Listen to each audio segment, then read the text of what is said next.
Welcome to FSHD Straight Talk, the podcast where we dive deep into living with FSHD. I'm your host, Tim Hollenback, and I'm on the journey with you. Having FSHD, I understand the challenges it brings to patients and their families. We're in this together, and this podcast is a space where we swap stories, share advice, and talk to experts to get the latest news. There's plenty to say about living with FSH muscular dystrophy, so let's get straight to it.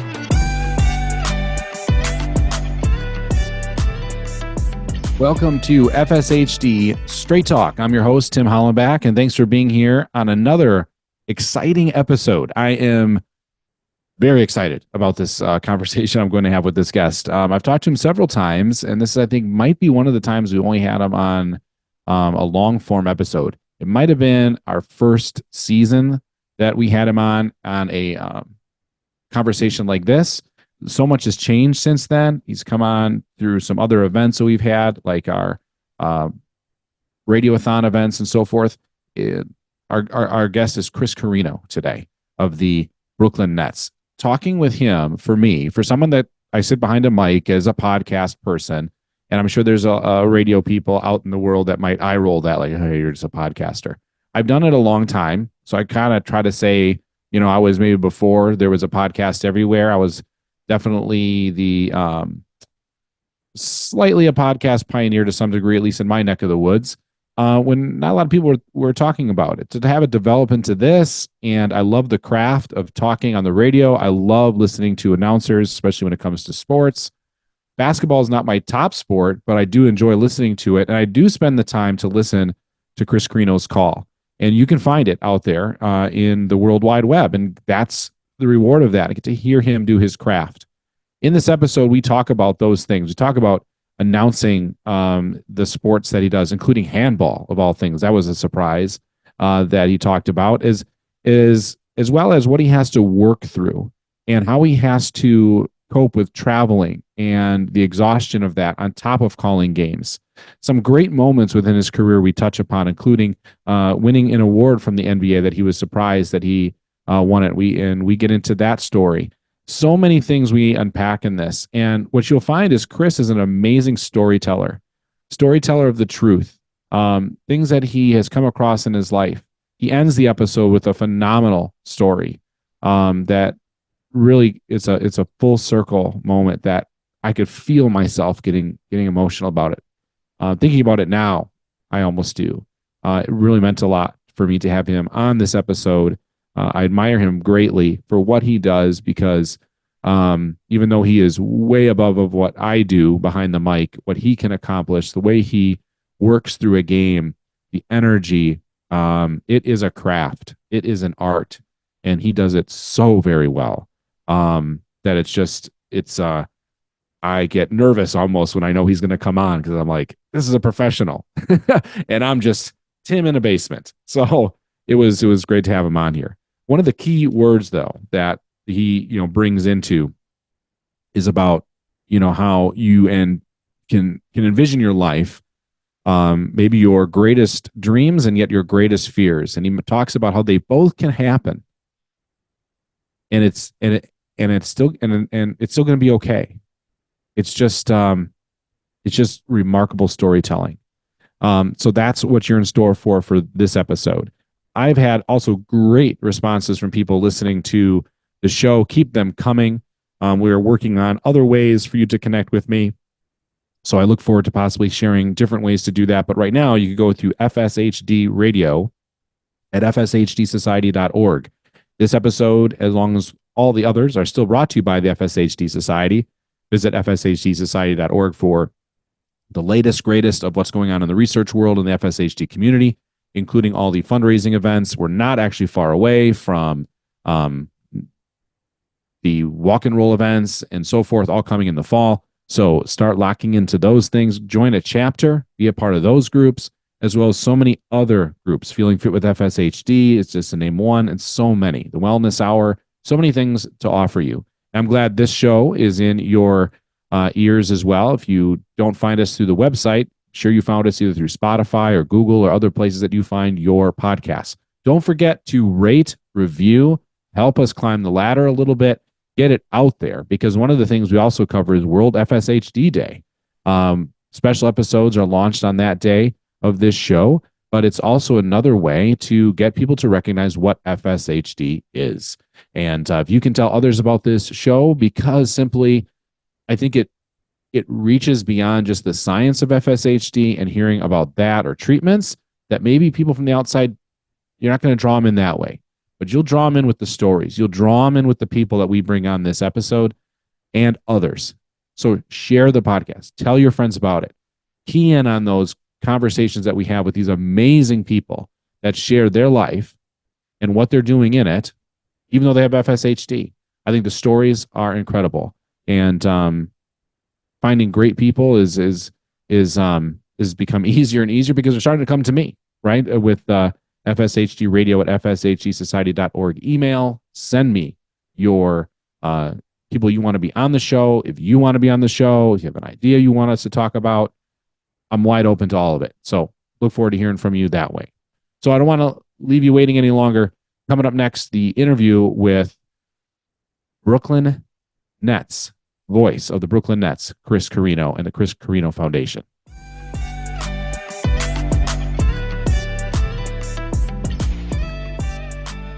So welcome to this episode here of the FSHD Straight Talk, which is it's still tough for me, Chris. I don't know if you've ever had to deal with that when you change the title of a show or a podcast, and you got to make sure you don't give the old title, it's the new title. Anyway, it's been several episodes, but this one I am excited to bring to you. We're covering a multitude of different parts in this episode, including a little conversation of World FSHD Days. We want to cover that in this conversation as well. But we welcome our guest. I'm always excited to talk to Mr. Carrino. He is a little bit of a radio idol of mine. He's a play-by-play radio announcer for the Brooklyn Nets, has FSHD, has a wonderful foundation he has started called the Chris Carrino Foundation. We welcome him now today. How's it going, Chris? Tim, it is always great to be on with you, and I didn't realize I had that kind of impact in your life. So thank you. Yes, yes, yeah, absolutely. And it was a little bit like you changing the name of the show. It's a little bit like when the team that I work for, the Nets, went from New Jersey to Brooklyn. There was a lot. You had to concentrate a lot on not saying New Jersey. Did I say New Jersey? No. I'm saying, like you said, that people change the name of your show when you have a hard time keep remembering the new name. Right. I did kind of freak out there for a minute because I was like, because I grew up with it being New Jersey, and now it's been Brooklyn for a while. But granted, it's a while. It's quite a while. It's going to be 12 years now, which is amazing. Yeah, it just flies. But and there still are people who will every once in a while say New Jersey.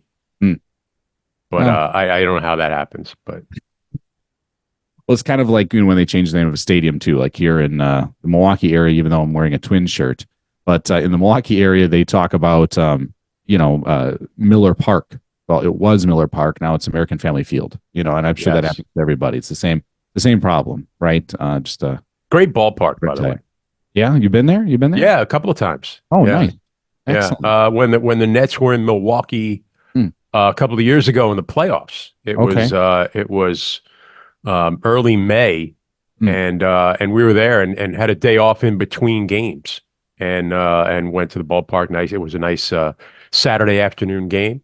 Yeah, I love that, and I'd been there I think years ago too. We happened to the Nets crossed paths there with the Brewers in it was early on, and got to go to the game. So I've been there a few times, and Brian Anderson's a friend of mine, and I have a Brewers hat somewhere, Tim. I know I should have worn it. I didn't think of it now. I should go get it and put it on. Now wait, what kind of Brewer hat are we talking? Like you're a Twins fan, so well, no, I do like I like all baseball. I say I'm more of a I throw people off all the time with all the different sports teams I wear. You see that it's like I'm really not that biased as long as it's baseball related, but Brewers, they definitely hold a place in my heart. But you say Brewers hat. Which logo are we talking about here? The one with the ball in the glove, which is the beautiful. M and the B with the great logo, where the people don't know the old logo. It looked like a glove, but it's really an M and a B. Yes, yes, it's classic. It is my ultimate favorite. I love it. Yeah, with the yellow front, and really cool hat. Awesome. Well, at least you have the good one. Yeah, there's been other logos in the past and not so good. So I'm glad they went back to that too. Yeah, and then they won, and then like and then when they were in the playoffs a couple of years ago, Brian Anderson sent me like he's the play-by-play announcer for the Brewers, and he sent me a championship sweatshirt and hat and all that kind of stuff. So yeah, because he knew I like the logo. That's beautiful. Yeah, it's great. And now they have the more modern colors of the dark blue and the really bright yellow. Yeah, it's great. It's awesome. Yeah, and then go back to the ball and glove. So that was actually my idea, but they never heard me, and they just did it on their own. So I have no. You weren't vocal enough. Credit. I need a bigger microphone or something, or yell louder. So you have been a radio announcer for the Nets for a long time. You've been with the organization. Was it 92? Yeah, I just finished my 34 seasons as with the team in some capacity. I started working part-time at a college in 1992 as just a part-time game night studio producer. Worked my way on to some on-air segments in the pregame, postgame. They started doing halftime. Nice. Started working with the team full-time in broadcast operations in 1997 and took over as the play-by-play voice in 2001. So I just finished my 23rd season as the play-by-play announcer. Yeah. And having FSHD, obviously for most of us, right, the disease progresses. So over that time, when you started behind the mic to current times, what have those challenges brought to you when it comes to travel or even, getting through your home stadium? Yeah, the biggest issue for me has been the travel. As you know, travel is a big part of it. You want to be in the arena. You want to be embedded with the team. And we would take private charters, which is great, but we don't always pull into a gate of an airport. So oftentimes it's a big staircase that's led up to a plane in the middle of a tarmac somewhere. And oftentimes this is late at night or early in, it could be after a game around midnight. It can be then you get into another city at 2, 3 in the morning. And there's a staircase you have to navigate. And then there's buses you have to get on and off of. And this became more and more difficult as the years went along. And in the last few years, going back to 2019 now, I started using a mobility device, first a scooter, now a power wheelchair. And this has made it much more complicated for me. There's a lift for me in our home airport at Newark Airport. But then it depends on where you land if there's a lift or if you're able to pull into a gate. Yeah. So what we've been doing now the last few seasons is if there isn't an accessible way for me to get on and off the plane, I've been flying commercial, which then goes into a gate. The commercial flying isn't terrible. I have, my partner, Tim Capstraw, who does the games with me, he'll travel with me commercially. There's the complications of commercial travel. And the problem is if you have a back-to-back situation where you're playing in one day, in one city in one day, and then you have to play in another city the next day. Yeah. You sometimes don't want to travel commercially the day of a game.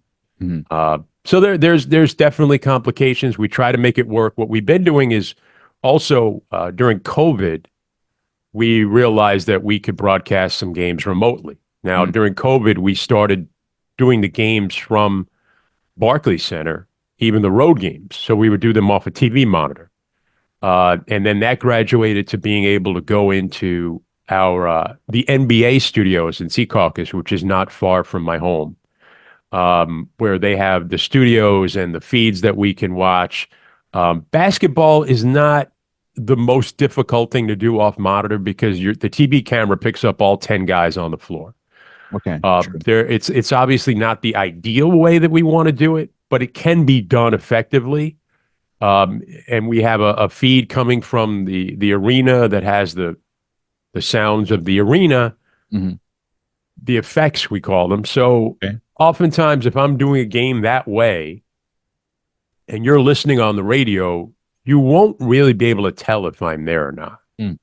Um, so what has happened is we've gone the last couple of seasons now to a little more of a hybrid system for me. The team said you can travel all you want. We know that that can be um, a little difficult, and it can wear on even the most healthy body. And now, especially with the issues of not being able to always be on the charter, we've kind of gone to a hybrid system. So last year I did about 15 games off monitor. Okay. So it definitely did save on some of the wear and tear in the travel. And we would travel with the team early in the season, especially, and then the season didn't go great, and a lot of these games late in the season were not of the utmost importance when we kind of got out of the playoff picture. Yeah. So being embedded with the team wasn't as crucial. So we erred on the side of doing more remote. Yeah, just a little less wear and tear. So that's kind of where we are right now with that. How does that feel though, like energy wise? Do you feed off the energy when you're actually physically there? When you're doing air announcing, and is there a little bit of a disconnect? Does that offer a new struggle? It is, and I've done a lot of off-monitor stuff in my career that had nothing to do with the FSHD stuff. It was more, early on, I was doing a lot of NBA TV, international games where it would be EuroLeague games and things like that, where I would go into the studio. I did 3 Olympics that way for NBC. NBC would keep about half of their broadcast team back in the States. And we would do games off monitor that way. So I would do, they would do the U.S. games from site, and then they would do the non-U.S. games from either. We did 30 Rock in 2008, 2012. I did them from 30 Rock, literally on the,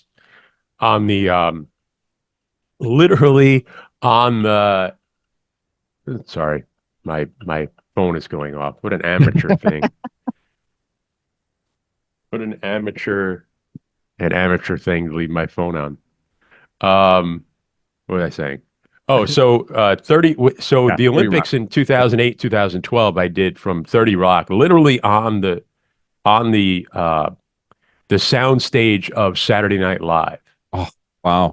I was in they built these little sound booths for the announcers, and they had them scattered throughout Studio 8H.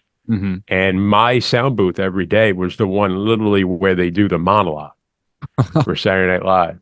And I would do the non-US basketball games every day. Men one day, women one day. So I did that in 2008, 2012. And then in 2016, I did handball. And I did that. Yeah. And they had moved all their operations up to their, they built a facility up in Stamford, Connecticut. So, yeah. Now, okay. And those are all off monitor. So I did 3 Olympics, and I've never been to the Olympics. Right. Yeah. which is maybe good or maybe bad. I mean, probably cool to see, right? Yeah, but it makes it a lot easier. Yeah, a lot easier. Especially. But the geeky question that I have, radio geek question, is handball. Right? You just said handball. Do you have to know the sport really well to broadcast the sport? I didn't think so initially. I thought I'd just watch a couple of games on YouTube and I'd be good. And then we get in to do like a practice game, and I'm realizing that every time I hear a whistle, I have no idea why they just blew the whistle. But I had in my booth with me, the U.S. team hadn't qualified for the Olympics. So I had the goaltender for the U.S. handball team in the booth with me, not calling the games with me. He was there to be like my stat guy and researcher and helper, and he became my spotter. He became my right-hand guy. Yeah. Shout out to Gabe. And he came up with a system, like a cheat sheet he would have in front of me, and he had all these terms, and when something would happen, he would point to the term. Okay. And I would know exactly, it's a foul, that's a 7-meter foul, this is going to be a free throw, things like that. And then a few days in, I started to get it. It's a kind of repetitive game. So I was able to get it. But yeah, but Wow. going back to your original question though, of do you have the energy level? Yeah. Absolutely. Like when you're in the building, um, you speak to the level of the crowd, of the Mm. audience, of the game. When you're doing it off monitor, you have to fake it a little bit. You have Yeah. to make sure that you get. But now that's why I'll have the engineer really crank up the crowd noise in my headset, Hmm. so that I have the feeling of trying to fight the crowd a little bit, the same Yeah. way I would do in an arena. So there, you have to be able to raise your energy level and manufacture it a little bit when you're doing it off monitor. Yeah.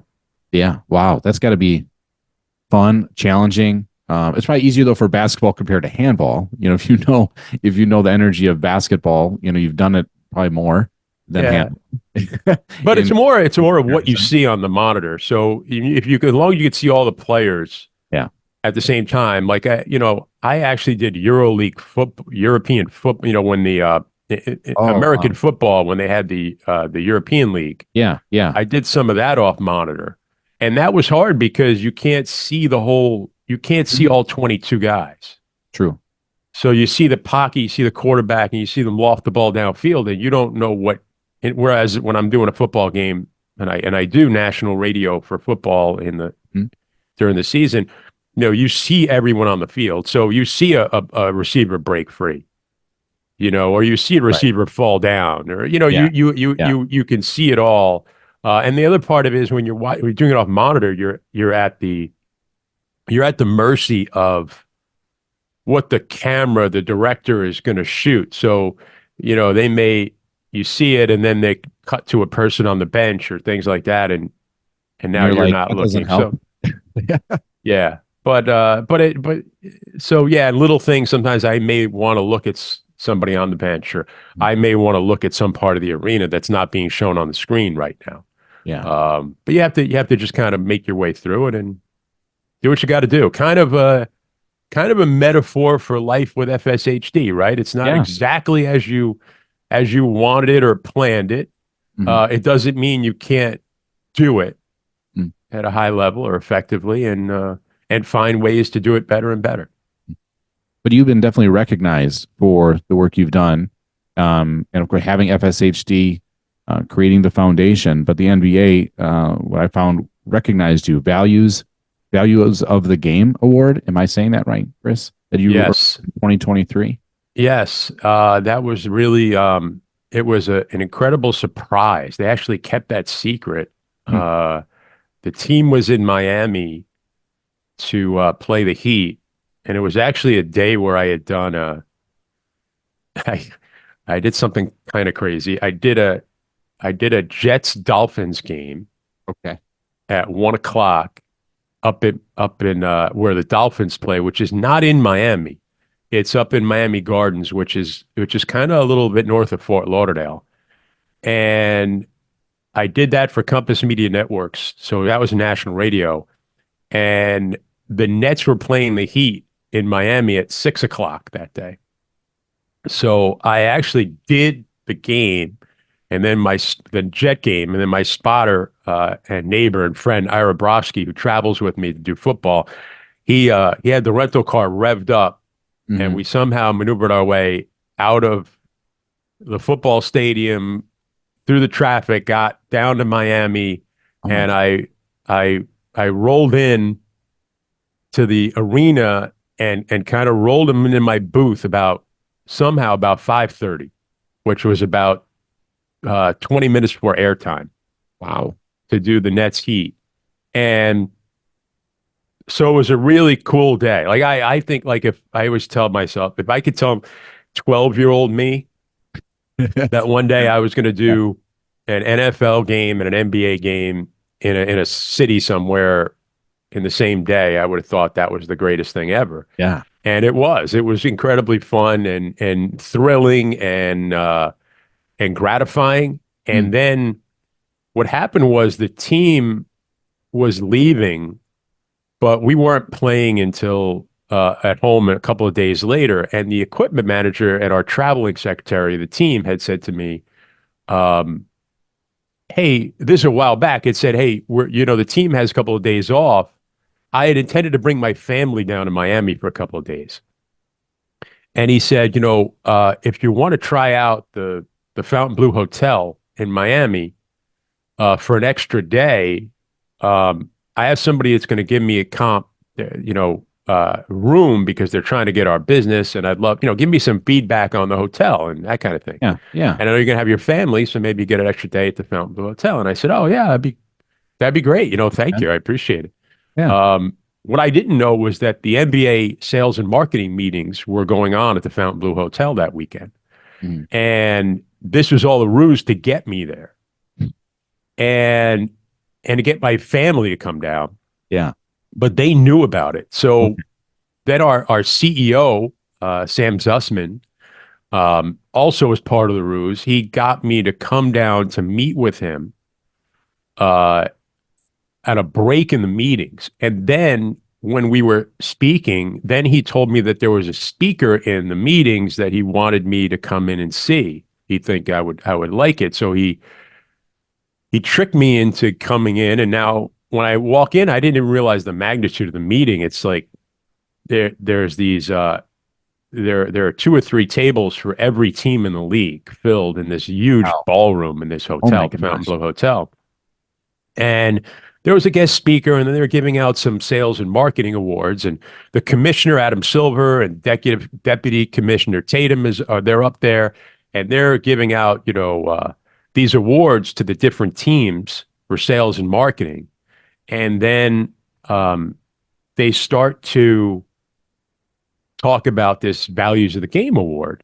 Yeah. And I'm just sitting there and I'm listening. I'm like, and they start to go, well, this is a lifetime kind of award for someone who has shown, dedication despite having a disability, and what they've done in the community and all this kind of stuff. And stupid me is sitting there going, you're looking around the room, and I'm going, I got to meet this person. Like, there's another person with a disability that is working in the NBA, and I don't come across a lot of them, to be honest with you.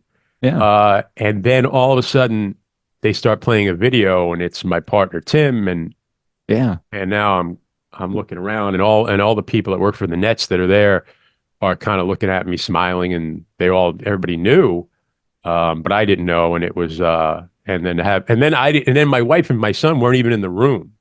Oh. Well, they were. I didn't know they were. You didn't know they were there. It was part of and all of a sudden I get called up, and I shouldn't have known, because listen, everything like this should have a ramp to the stage.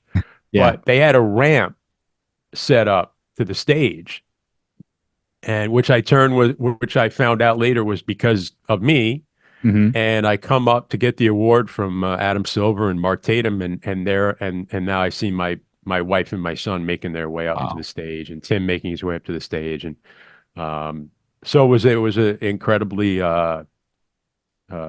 nice moment for me, and yeah, it was recognizing what I've been able to do, and then with what we've done with the foundation, and just meets the values of what the NBA likes to achieve. So yeah, it was a nice thing. They got you good on that one. I mean, right up to the moment. I looked at our CEO and I was like, you sandbagged me. I mean, and people were like, you had no idea? I said, no, I had absolutely no idea.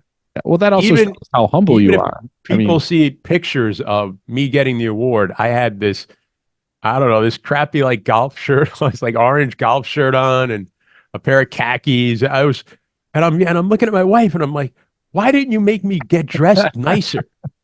She goes, but I was afraid that if I told you to dress nicer, you were going to think something was up. Right. You would. You would have said probably like, wait a minute, why am I getting so dressed up for this? I'm just sitting amongst the people. I'm going to just chat with the CEO like during a break at the meetings. I wasn't even going to be in the meeting. Yeah. I'm lucky I got dressed that nice. Like I'd have a t-shirt and jeans on. Have your pajama pants on or something, right? I have shorts on. Thank God I have shorts on. I was in Miami. I almost had shorts on. True. Yeah, it's warm. It makes sense. And I almost left the meet. Like we get in, and there's a guy next to me, one of our VP of sponsor services, guy Josh Truss, and and they're going through these things with sales and marketing. And I turn in one point, I'm in Miami. I want to go out by the pool. And I go to Josh, I go, I might try to slip out. And he goes, go ahead. Yeah. Like he was just kind of being like, he didn't want Really? to, like, yeah, sure. And I turned and I go, and I almost, you know, You almost got I out of it. almost pulled the Irish exit and just walked out. But well, I turned but I was next to the CEO and I'm like, hey, Sam, I think I might leave. He goes, hey, one of our people is getting an award. Yet I'd love you to be here Yeah. to support it. I go, oh, all right. Didn't know it was me. And well deserved. I mean, well Oh, deserved. The thank you. things that you've accomplished, the things you've done on air with the foundation, um, which kind of leads me to that next part. Those that probably know you also, not just for being the radio voice of the Nets, but the Chris Carrino Foundation that you've created has done amazing things. How long has the foundation been in existence? The seeds of it were planted around 2010, and then 2011 is when we launched Nice. and had an event. Yeah. Beautiful. And what are and it was it a gala? Am I Yeah, we did a remembering that right? gala to launch the foundation at the time, and you know, it, it was we've done it. We did it about 9 years in a row, and then COVID hit, Mm-hmm. and we weren't able to do it, and then it was always kind of up in the air for a while. So we haven't done it since COVID. But what I'm grateful for is that even without an event, we get a lot of support financially to fund the things that we need to do, and we may go back to doing some in-person events, Sure. but that becomes very taxing, Yeah. especially as it's become more taxing for me. Mm. It you know you're it becomes it's hard to do. It's hard to put on a. It is. It's It's a like we huge would throw event. a wedding every Right. year. Yeah. Yeah. Exactly. And people don't I don't think realize really a lot of the back work, or most people don't. Like, as soon as the one is done, you might have a week off from it, but you're probably starting again, planning for the next one already. It Yeah, and it's takes a and I lot. get really busy, and then I can't really focus on it until a few months before. So we may go back, but the point being is that the work that we're doing is Mm. important, and it goes on, and I'm still out and soliciting people to support us financially, and we do, and we get enough that we can support what we want to support, and we're very lean. Mm. It's just a group of friends and Yeah. family, and we're able to make decisions on things very quickly, which is important to us too. We really don't have any agenda. I don't pay anyone. I don't use any of the money to pay rent or anything like that. So everything we bring in goes out. Goes right out. Goes right And out. and it's something that I have a group of researchers that I know I like to fund, that I'm comfortable with, and other organizations like FSHD Society or Friends of FSHD out in Seattle. And Terry may call me and say, "Hey, we want to co-fund. Would you co-fund something with me?" And I'll say, "Yeah, just send me the information." And then I consult with a person or two, and we do it. We don't have to wait for big board meetings or anything like that. So Yeah. we Just we attack. try to be lean and quick, Mm. and get the money where it needs to go in a short period of time. Yeah, I saw on the chriscarinofoundation.org site that here in 2024, it looks like some grant work was done for the Nationwide Children's Hospital out of Hmm. Ohio State, right? And you did, yeah, you merged with Friends of FSHD Research. We just actually talked to Terry and Rick on a episode that correlates with World FSHD Day. Yeah, Yeah, yeah. We a so lot of we money had went to that.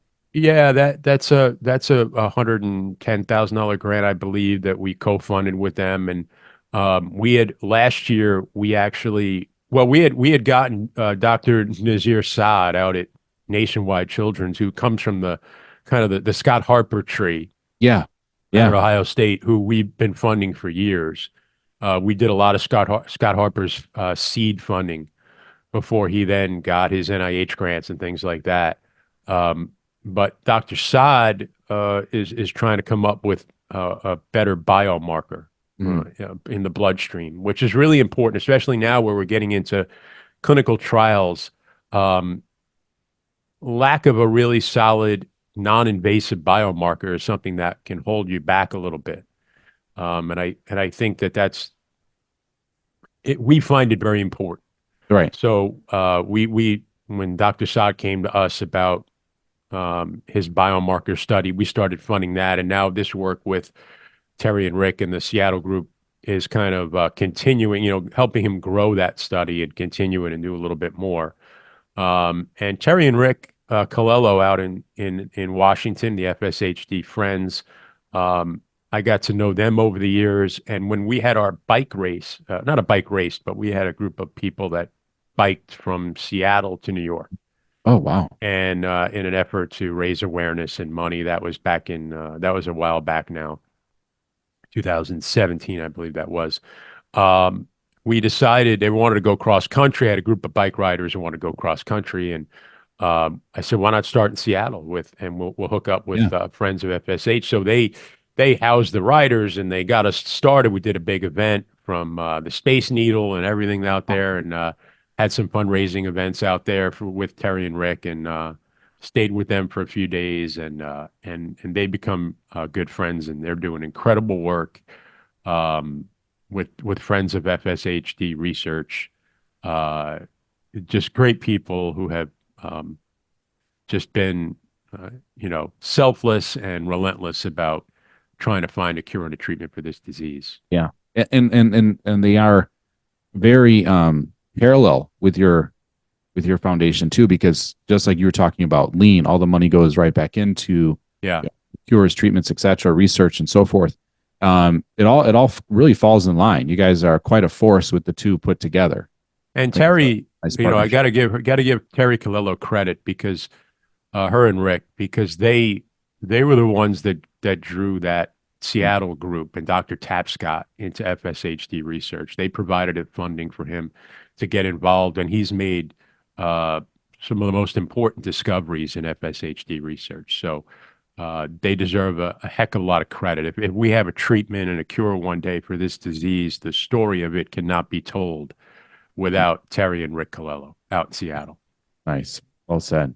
So we kind of bring in one corner of the U.S. to the other, one coast to the other. As we're recording this episode, we're getting closer to June 20th, which is World FSHD Day. So I kind of wanted to talk about that a little bit, and I think that also correlates for the trip you did to Capitol Hill. Mhm. Really kind of, you're definitely representing our community. Tell us about that experience. Yeah, so this was the FSHD Society and Fulcrum Therapeutics and their lobbying firm tried to, you know, think of ways that we could help get with FSHD treatment clinical trials going on around the Mm. country at different companies. We've got to try to grease the skids here a little bit. Get um, it's going to require FDA approval. It's going to require funding and things like that, and we need to start talking to people on Capitol Hill about it. And FSHD Society reached out to me and wanted to know if I'd be part of a group that would go. It's funny, Tim, because I've always, even when we started our foundation back in 2011, when I kind of became public about having FSHD and, um, putting my name on a foundation was my way of humanizing FSHD, Yeah. letting people know there are actual people behind this disease. It's not Mhm. just letters and initials. And also taking a leadership role Mhm. and saying, all right, I have this disease and I'm willing to be a leader here in whatever I need to do. And I always did in my mind see myself one day on Capitol Hill, maybe sitting in front of one of those committees. Mhm. Um, so when I got that call, if I'd be interested in going to Capitol Hill, I jumped at it. I Yeah. was like, this is absolutely what I think, what I've been doing since 2011 was building towards. So, this was going to take an effort, kind of a targeted effort of who we met with, um, and that, everybody at FSHD Society did a great job in doing that, and the logistics of getting us all up there and knowing who to speak to and putting constituents in front of their congressmen and their senators. And, just in my group, a young man named Sam, who was from Arizona, who was able to meet with, Senator Kelly from Arizona, got us a meeting with his staff, and Sam met, and his mom met with Senator Kelly, and then we had Congressman Siscomani out in Arizona, who our group met with because they were constituents. So there was a lot of that. We're making sure that we had people that were interested in meeting with us for the certain reasons, beyond just doing the right thing here. They want to meet with constituents, but all the staffers we met with, we were sort of prepared for the worst case scenarios of staffers rushing us through the meeting and looking at their phone and not being attentive, or just giving us 10 minutes in a hallway rather than in a conference room and in their offices. But for the most part, everyone, that we met with were really attentive, and wanted to get to know what we were there for and what they could do to help us. And now we know that, coming out of those meetings, we've gotten some sponsorship on a resolution for World FSHD Day, which was one of the things we had on our agenda to do. And the other things that we were trying to accomplish are harder to quantify, I think. But like I told to our fellow FSHDers that when we were there, that, probably we're going to meet with some young staffers, and many of them will never have heard of FSHD. So we can come out of those meetings with people on Capitol Hill in Washington who now know what FSHD is, may be in a position one day to help us. That's the job we came to do, and make some connections so that we can contact people down the road when we need things, when a treatment's up for approval for the FDA, when clinical trials are happening. There are so many things we want to accomplish, and I don't know if we're going to be able to accomplish them, but if we don't start somewhere, we will never accomplish them. Right. Young staffers become senior staffers. Young staffers maybe one day become congressmen and senators. If we can make these people advocates for us, if we can convince them to ask the right questions of the FDA committees, of knowing that there is no cure or treatment for FSHD. Don't let perfect be the enemy of good here. If there's something that could stop the progression of this disease in 5 years, if you start taking it now, that's a win for people with FSHD. Oh, yeah. And the FDA needs to know that. So it sounds like you're trying to, you said, grease the wheel a little bit, recognize that we're here as a community. It's something similar that you said in an interview after you got the award that we were talking about. You said it was nice to be recognized. It was nice to be seen. It sounds like that's similar fashion here on Capitol Hill. You wanted our community to be recognized. You wanted us to be seen. There's so many communities out there of people that are just trying to fight through all the noise, right? To be seen, to be recognized. And that's part. You can't be helped until you're seen. Yeah. And just acknowledge, I think in terms of when that award happened, I think what was going through my mind was I was toiling and doing whatever I was doing and putting so much effort and that extra effort it takes to do the job with all the physical difficulties that I have and the logistics and the logistical difficulties that I go through. You kind of operate in the dark a little bit, and you wonder if anybody really notices. Yeah. In my case, in broadcasting, I'm not really worried if anybody's noticing. I think in hindsight, I do, then when that happens, you get an award and you feel seen. You feel like, wow, I thought I was doing this and no one was really noticing, but they are.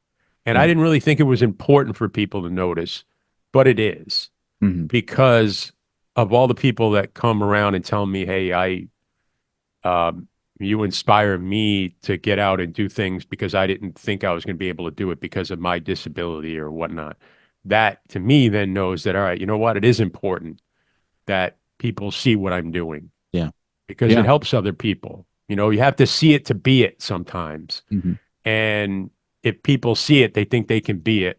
And if that inspires you to go after it, my story inspires you to do that, then that's important. And the same thing here, where anyone in position to help us, they need to know who we are. Yeah. They need to be able to see us and to be inspired to do it, and then to actually know what we need. And so, yeah, it's important as FSHD community, we need to be seen and heard before anyone will take an interest in it outside of our own community. I mean, that was another reason why I put my name on a foundation originally back in 2011 too, was the people with FSHD are in the fight. Yeah. What we need to recruit is people outside FSHD. Mm-hmm. And I felt by putting my name on something, now I was going to recruit other people to the fight. And we've done that. As well as just, even people with FSHD who maybe were hesitant to join the fight. They see a human being coming forward and putting his name on something and talking about it and doing things like I'm doing and say, hey, you know what? I can do the same thing. Mm-hmm. Yeah, it's inspiring. Absolutely. And I think even the campaign and what you've done trying to make, World FSHD Day recognized is part of that draw to get people, from the outside in. We've seen it in other campaigns. If it's fighting against cancer or ALS, there's been campaigns that draw people in that don't maybe necessarily are not directly affected. And that is important. So one of the last questions I have for you then is World FSHD Day. How significant is that, not just for us as a community, but even as for your foundation and other communities that are fighting, other groups that are fighting against this disease? How important is it to have that pivotal day to be recognized? When I first threw my hat in the ring here and we launched our foundation, I was fortunate enough, the first kind of thing I did, I was part of a meeting of the FSHD champions, which was a kind of a loosely formed group that it doesn't really exist anymore in terms of formally, but it was all the heads of all the different foundations around the world got together in Boston, and facilitated by the FSHD Society. And I remember we were all in a room just talking about how we can get more attention worldwide. And I don't want to, because I could be misremembering it, but and maybe taking credit for something I shouldn't be taking credit for, because there might be somebody listening and goes, hey, wait a minute, that was my idea. But I thought I was the one who kind of said, hey, you know how everything's got like a day? Yeah. Like there's National Donut Day and all this kind of stuff. Wouldn't it be great if we can do a FSHD Day? Yeah. And I remember thinking at the time, well, that sounds weird because D-Day, FSHD Day, it sounds like D-Day, which we just had 80 years. But, so I used to always say FSHD Awareness Day. That's nice. I like that. Yeah, just to break up the D-Day part of it. Like we're not storming the beaches of Normandy, but we are in a way. You know what I mean? Like that meeting of the champions that day of all the groups, the head of all the families, so to speak. That was kind of our launch here to be together, a little more united, and then a few years later, it just FSHD Society kind of took up the cause of getting the World FSHD Day going on, and yeah, I mean, I think it's hugely important to do anything we can to let people who may never have heard of FSHD know about it. Mm-hmm. And you may just find one or two people that can help. Yeah. And if they're important enough to help and they can help and have the wherewithal, then it was all worth it. But it's it's an opportunity, right? Having a day is just another opportunity to tell our story. Right. That's Absolutely. important. Absolutely. Yeah.